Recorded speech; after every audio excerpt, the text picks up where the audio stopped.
Noticias del exilio, día 6 de agosto de 2025. Pasa que te cuento.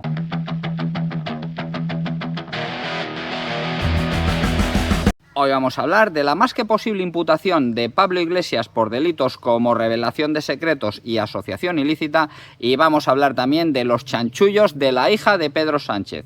Sí, esta vez no es de su mujer ni de su... ahora le toca a su hija. Pero antes de nada vamos a hablar de menas, porque todos aquellos que vivís en la península estáis de enhorabuena, os toca una ración de menas calentitos. Mira, la próxima semana se llevarán a cabo los primeros traslados de menores no acompañados de Canarias a la península. Habrá entrevistas individuales para analizar las necesidades de los menores. Se empezará con el traslado de 8 niños solicitantes de asilo. 8 niños solicitantes de asilo. Muy probablemente sean niños como este, que también van a trasladar a la península. El guineano que abusó sexualmente de una enfermera en el CETI de Ceuta será trasladado a la península. El residente protagonizó los hechos 10 días después de entrar a España. 10 días después de entrar a España ya comienza a delinquir y a abusar sexualmente de trabajadoras del CETI. Por cierto, que os voy a explicar esta movida porque el traslado de este tío es lo más curioso. O sea, abusa sexualmente de una de las trabajadoras. Lo llevan a juicio, lo condenan a 9 meses que no va a cumplir porque son menos de 2 años, a 250 euros de multa, que por supuesto no va a pagar porque no tiene ni un duro, y le ponen una orden de alejamiento contra la trabajadora. Claro, como la trabajadora trabaja en el centro y él está alojado ahí en el centro, ¿qué es lo que van a hacer? Te lo van a mandar a ti a la península, en lugar de mandarlo a su puto país con una patada en el culo. Pero bueno, ya sabemos que eso sería de fascistas, machirulos y opresores, y en este canal no vemos ninguno. Pero bueno, seguramente será un caso aislado lo de este guineano, como por ejemplo este otro. Detenido un inmigrante ilegal marroquí en Cieza, Murcia, por masturbarse delante de una niña de 5 años. Cuenta con una orden de expulsión no ejecutada. Vamos, lo de siempre, que les ponen órdenes de expulsión para tirarlos a su país, pero no la ejecutan y por lo tanto siguen en la península. Y este se la estaba machacando delante de una niña de 5 años. En fin, son sus costumbres y hay que respetarlas. Eso es lo que escuchan las charos, las señoras mayores en televisión, y después suceden cosas como esta. Os voy a poner un vídeo que no sé si me censurarán una parte, la parte en la que le da la paliza a la anciana, pero bueno, yo os lo pongo y vamos a ver.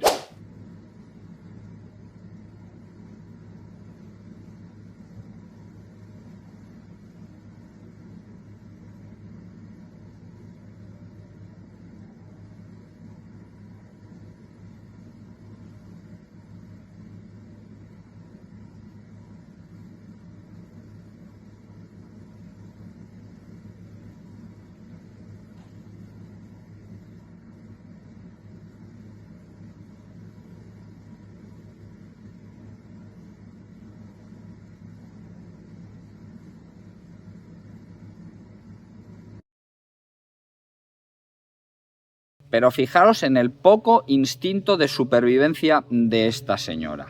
O sea, llega un negraco de 2 metros, le pega una patada a la puerta y la señora se queda así mirando y le abre la puerta. O sea, ¿qué pensaba? ¡Ay! Un pobre mena, seguro que es un niño que me dice que quiere trabajar para pagar mi pensión. Voy a abrirle la puerta. Yo es que no entiendo nada. Y bueno, una vez que ya hemos hablado de inmigración, vamos a hablar de chanchullos del gobierno, o mejor dicho, de chanchullos de la familia del presidente del gobierno. Vamos a empezar con los de su mujer, que tiene toda la pinta que más pronto que tarde va a terminar sentada en el banquillo de los acusados. Mira. El juez Peinado planea procesar y sentar en el banquillo a Begoña Gómez tras el verano. No habrá más prórrogas. La instrucción se encuentra prácticamente cerrada. Hombre, con todo lo que está sucediendo con la mujer del presidente del gobierno, con sus chanchullos en Marruecos, con la venta de este software que misteriosamente le hizo Google gratis, con esa cátedra que tenía en una universidad para la cual no tenía titulación ni para presentarse como oyente. En fin, si no la imputan, pues yo ya no sé qué va a pasar en este país. Pero no solo es la mujer del presidente del gobierno, también es la hija del presidente del gobierno. ¿Qué pasa con su hija? Porque de las hijas poco se habla. Claro, con eso de que son menores de edad, no vayamos a ofender los sentimientos de las niñas.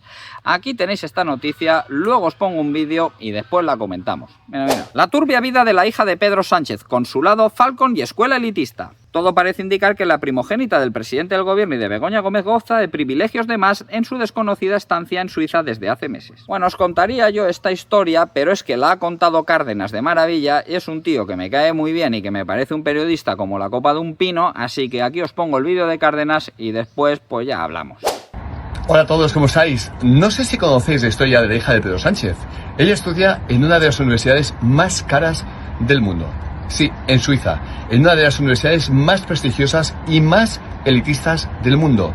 Cuando su papá, ¿os acordáis? Que aquí en España decía que no quería universidades privadas. ¿Qué es lo que quieren los comunistas? Quieren lo mejor para sus hijos, pero lo peor para el pueblo. El pueblo, cuanto más tonto, mejor. Así no piensan y no se dan cuenta de que les estamos robando. Pero claro, lo que no sabemos es que la niña parece ser que es igual de cínica que el padre. ¿Por qué decimos esto? Porque Alvise denunció que la niña utilizaba el Falcon privado. Y esa niñata no es nadie para utilizar el Falcon de los españoles. Ese Falcon lo pagamos nosotros, con nuestros impuestos. Si lo quiere utilizar un avión privado, que lo pague ella. Un juzgado de Sevilla archivó la causa, pero claro, ahí apareció el bravucón de Pedro Sánchez y claro, ordenó reabrir la causa. Y sí, ha habido un juicio justamente por esa revelación de secretos. Imaginaos qué secretos, que sepamos que la hija de Pedro Sánchez estudia en una universidad privada. Lo único que preguntaba Alvise, ¿quién paga la universidad privada en Suiza, la más cara del mundo? ¿Por qué utiliza el Falcon? Cuando le han preguntado eso en el juicio, la niña no ha respondido. Atentos, ¿eh? ¿Usted utiliza el Falcon en vuelo privado? No ha querido contestar. Es decir, utiliza el Falcon, con lo que cuesta. Y eso nos recuerda a la hija de Hugo Chávez. ¿Os acordáis? Cuando su padre iba diciendo que aquí huele a azufre. En este mismo lugar huele a azufre todavía. Ayer, el señor presidente de los Estados Unidos, a quien yo llamo el diablo, que Estados Unidos es lo peor, y ella se hacía fotos en el jet privado de su papá, el dictador, con un fajo de billetes de dólares en Miami gastándolos. Los comunistas son todos así de asquerosos. Te denuncian aunque la información sea cierta, porque no quieren que tú sepas los privilegios y los lujos que se están pegando a tu costa. Sí, porque un ciudadano particular, si tiene que declarar en un juicio por lo que sea y tiene que hacerlo por videoconferencia, no lo llevan a la embajada y no está el cónsul allí para asesorarle en todo aquello que tiene que decir. Pero una de las cosas más importantes no es lo que ha dicho, sino a lo que no ha respondido. Porque no ha respondido a preguntas como, por ejemplo, si ha usado el Falcon para trasladarse desde la península hasta Suiza, para ir a esa escuela elitista que de hecho es probablemente la más cara del mundo. Que a mí me parece muy bien que la gente vaya a escuelas elitistas. Si te lo puedes permitir, pues adelante, pero ¿cómo se lo puede permitir Pedro Sánchez? ¿Cómo se lo puede permitir Pedro Sánchez? Porque el sueldo de presidente del gobierno no da para ir a esa universidad. Pero claro, ya sabemos lo que hay en España. Y bueno, todas estas noticias las podrás ver en mi canal, las podrás ver en otros canales, que yo no soy el único que da la batalla, y podrás verlas también por periodistas como Javier Cárdenas. Donde no lo vas a ver es en Radio Televisión Española, que no sacan esas cosas, que no hacen más que lamerle las botas, por no decir otra parte corporal, a Pedro Sánchez, y donde van a cobrar más pasta, que por cierto sale de tu bolsillo. Mira, mira. Radio Televisión Española dispara el presupuesto de los programas de Cintora y Ruiz. Malas Lenguas pasa de 2.039.318 euros a 6.303.373 y Mañaneros 360 de 2.882.226 euros a 6.063.585 euros. Se ve que como no les fue bien con lo de la familia de la tele, ahora van a inyectar más dinero a otros programas que a lo que se dedican es a hacerle propaganda a Pedro Sánchez. Pero esto es la televisión española. De hecho, esto es prácticamente todo lo público. Lo público, al final, no está al servicio del ciudadano, está al servicio del gobierno, como por ejemplo Radio Televisión Española, como por ejemplo la policía y como por ejemplo muchos otros cuerpos. Y bueno, vamos con una noticia que está pasando desapercibida, pero que veremos si no trae consecuencias muy graves para el gobierno de Pedro Sánchez. Y es que Cándido Conde Pumpido ya ha presentado en el Senado el escrito para decirles que hay que renovarlo. porque se le acaba el mandato este año a Cándido Conde Pumpido. Que sí, que se le renovó no hace mucho, lo que pasa es que como ya iban tarde, el mandato se acaba ahora.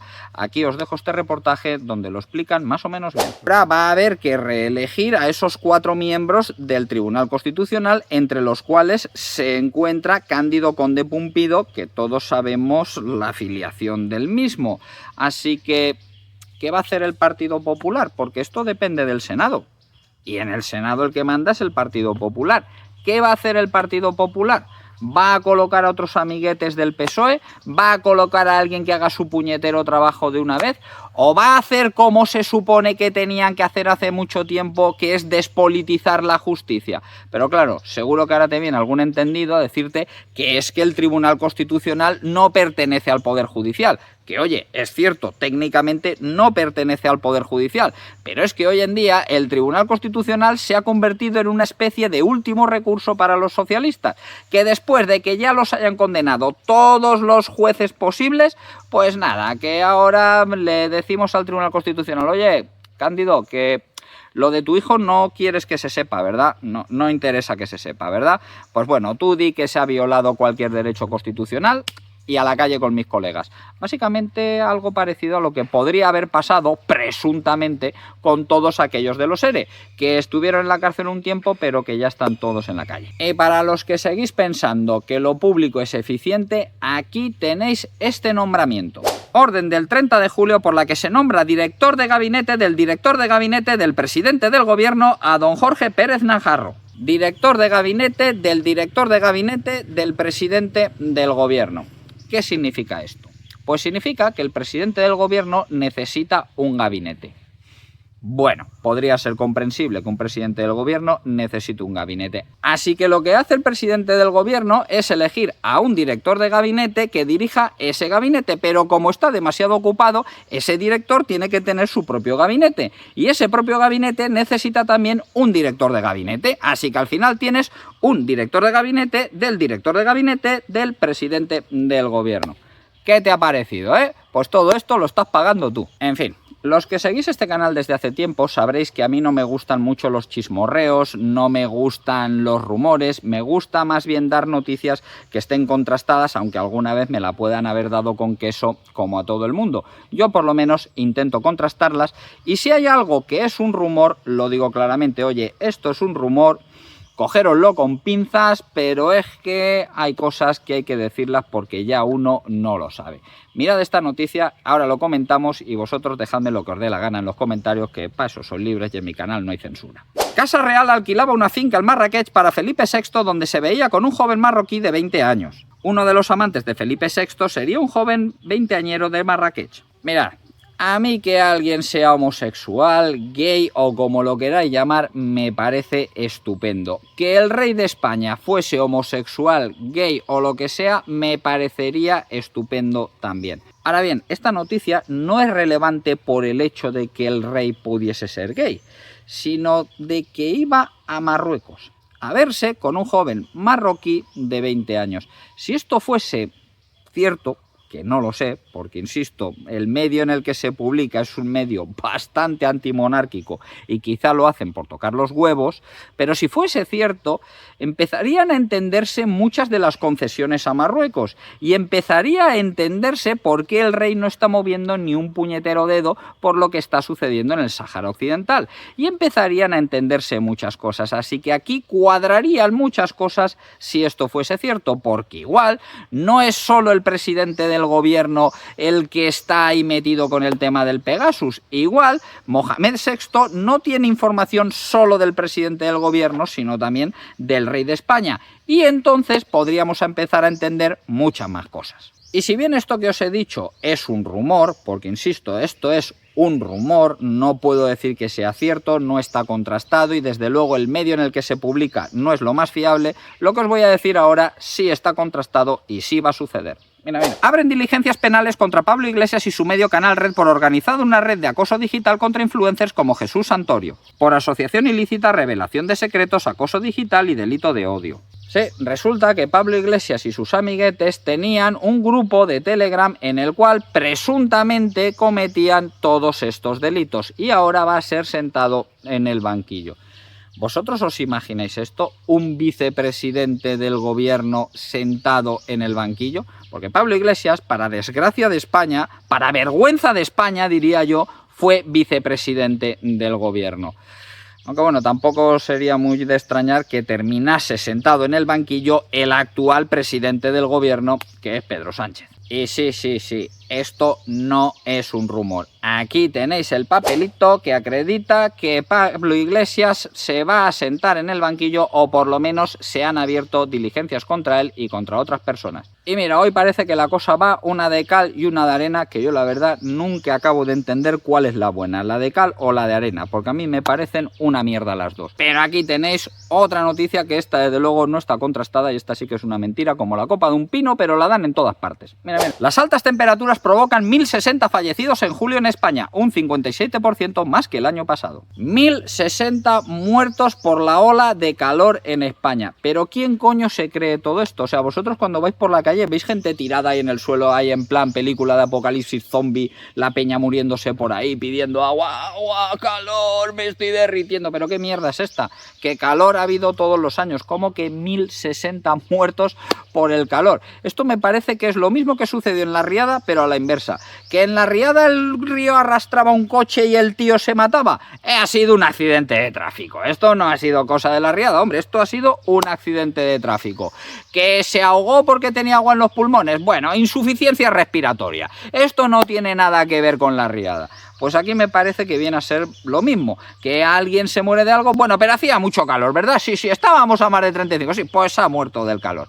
Vale, mételo en las estadísticas. Y vamos a pasar a noticias deportivas, que yo en este canal no suelo dar noticias deportivas, pero es que he visto esta entrevista a este abuelete y esto lo tengo que poner porque yo no he parado de reírme durante 10 minutos. ¿Quién cree usted que ganaría en un partido entre la selección femenina y el Villarreal? El que apague la tele. Prefiero ver el techo. Qué genio este abuelete, de verdad. Qué genio, tío. A este tío hay que contratarlo en alguna parte porque lo que ha dicho es una verdad como la copa de un pino. A ver si se enteran todos estos que no paran de pagar pasta por los derechos de televisión del fútbol femenino. Que, por cierto, luego al final lo terminas pagando tú, porque esto ni con publicidad, ni con inserción de productos, ni nada. Esto no hay manera de rentabilizarlo. Y vamos a pasar a noticias internacionales. España destaca por pocas cosas últimamente, pero por una de las que destaca es, bueno, mirad esta noticia y ahora lo veremos. El gobierno de Lituania dimite en bloque tras la renuncia del primer ministro por un supuesto caso de corrupción. Gintautas Palucas, del Partido Socialdemócrata, está siendo investigado, aunque él niega todas las acusaciones. Qué putos aficionados, ¿eh? O sea, simplemente imputan al presidente del gobierno, bueno, lo están investigando y ya dimiten todos en bloque. Oye, podrían consultarle a Pedro Sánchez, que Pedro Sánchez puede estar imputado su hermano, su hija, su fiscal general, su mujer, el medio partido, y aquí no dimite nadie. En cambio, en Lituania, que deben ser todos fascistas, pues nada, dimiten en bloque por una pequeña imputación. Que en serio, que vayan y le pregunten a Pedro Sánchez cómo lo hace, porque es el puto amo. Y la frase del día de hoy es: encuentro la televisión muy edificante, porque cada vez que enciende alguien una, yo me voy a leer un libro.